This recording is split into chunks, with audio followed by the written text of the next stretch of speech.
প্রিয় দেশবাসী ভাই ও বোনেরা, আশা করি সকলেই ভালো আছেন। আলহামদুলিল্লাহ, আমিও ভালো আছি। যাই হোক, একটি খুশির সংবাদ আছে।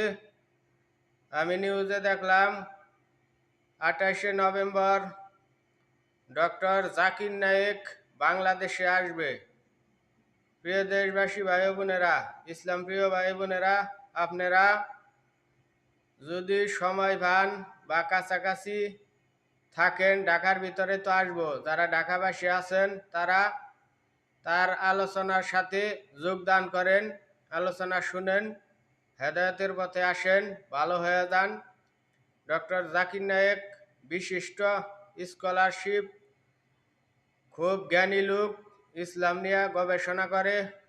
তার মতো ভালো লোক বর্তমানে বিশ্বে আর মনে হয় কেউ নাই। ইসলাম নিয়ে খুব গবেষণা করতেছে। তার গবেষণা আলোচনা শুইনা অনেক বিধর্মরা মুসলমান হইতেছে, আল্লাহর পথে ফিরতেছে, হেদায়েত গ্রহণ করতেছে। প্রিয় দেশবাসী, এটা কথা বলবার চাই, ডক্টর জাকির নায়েকের একটা টিভি চ্যানেল আসাল, পিস টিভি, বাংলাদেশ থেকে হেডা আগেকার আমলের সরকারে উঠাইয়া দিছে, বর্তমানে আবার জানি চালু হয়, সেই দাবি আমার। তারপরে ডক্টর জাকির নায়েকের বাড়ি হলো ইন্ডিয়া, কিন্তু ইন্ডিয়া হলো হিন্দুত্ববাদী সরকার, এই জন্যে তার ঠাঁই হয় না ইন্ডিয়া। সে বিভিন্ন দেশে দেশে ভ্রমণ করে মানুষকে আল্লাহর পথে আনে। ইন্ডিয়ার ঠাঁই হয় নাই, তার কারণ একটাই, ইন্ডিয়া হিন্দু সরকার, মোদী সরকার। সে দেখছে যে ইন্ডিয়ার সব মানুষ তো সে মুসলমান বানাই ফেলবো, এই জন্যে তারে দেশ থেকে বিতাড়িত করছে। যাই হোক, আল্লাহ যারে মান সম্মান দেয়, তারপরে মর্যাদা দেয়, হায়াত বৃদ্ধি করে, তারে কেউ মারতেও পারবো না, ধ্বংসও করতে পারবো না, সম্মান হানিও করতে পারবো না।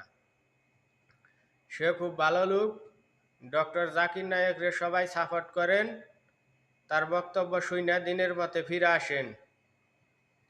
আর আমার কথা একটাই, ইন্ডিয়ার দেহাদেহি আগেকার সরকারে বাংলাদেশ থেকে পিস টিভি উঠাই দিছাল। হিন্দু কথা কেন মুসলমানরা শুনবো, অন্য বিধর্ম কথা শুনো নেবো না? এবার মানুষ মানুষই, তাকেও আমরা শ্রদ্ধা করি, হিন্দু মুসলমান খ্রিস্টান যে কোনো মানুষই থাকিয়া, কেউ রে মায়ের দূর করবার আমি কই না, কিন্তু অন্যজনের বুদ্ধি শোনার দরকার নাই। মুসলমানে একমাত্র বুদ্ধি নিব কোরআন থেকে, বন্ধু বানাবো মুসলমান রে, হিন্দু কখনো বন্ধু নাই। সবাই ভালো থাকবেন।